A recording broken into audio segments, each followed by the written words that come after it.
La e-sécurité. Commençons par l'essentiel. On ne peut parler d'e-sécurité sans parler d'Internet, le grand réseau de transport d'informations. Imaginons. Ainsi, un peu comme des camions, les courriers électroniques. Comme des trains, le transfert de données d'un serveur à votre ordinateur.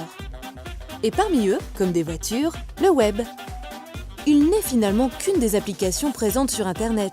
Oui, mais il représente également la majorité du trafic et il est l'une des principales menaces pour vos appareils ou vos données. Regardons alors pourquoi. Comme de sa voiture, on ne peut se passer totalement du web. Les deux sont pratiques et rapides. Pourtant, le seul fait de les utiliser comporte un risque. Une personne malveillante ou un événement imprévisible peuvent mettre en danger vos données. Dans ce sens, la e-sécurité rassure et améliore la confiance dans le traitement numérique de l'information. Mais la sécurité informatique n'est pas et ne peut pas être parfaite. Dans ce cas, comment avoir confiance? Certains risques peuvent être évités. La e-sécurité se fonde sur deux principes complémentaires, la sûreté et la sécurité. La sûreté est le principe selon lequel le document que vous cherchez ou le virement bancaire que vous effectuez se réalise, qu'il n'est pas corrompu et qu'il est conforme à vos attentes. La sécurité, quant à elle, est la capacité à résister à une action malveillante.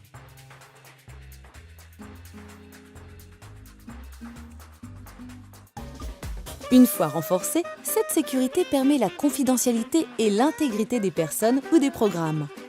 On protège son compte avec un code, un mot de passe, on s'assure de l'intégrité d'une page. Il faut savoir que les entreprises y sont confrontées. Alors, comment limiter les risques? Deux axes majeurs sont à exploiter, la surveillance et la protection.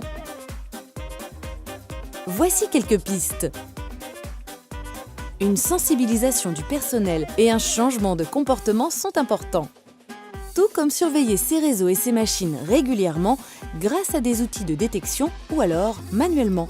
L'une des meilleures façons de se protéger consiste à contrôler ses entrées et à cloisonner le réseau de l'entreprise avec des politiques de sécurité différentes. Par exemple, une zone démilitarisée permet de créer une zone tampon entre le réseau interne de l'entreprise et celui d'Internet. Depuis l'extérieur, on ne peut avoir accès qu'à la zone démilitarisée, pas au réseau local. Aujourd'hui, nos comportements en termes de stockage changent. Et bien que la e-sécurité se perfectionne avec le temps, les menaces mutent également.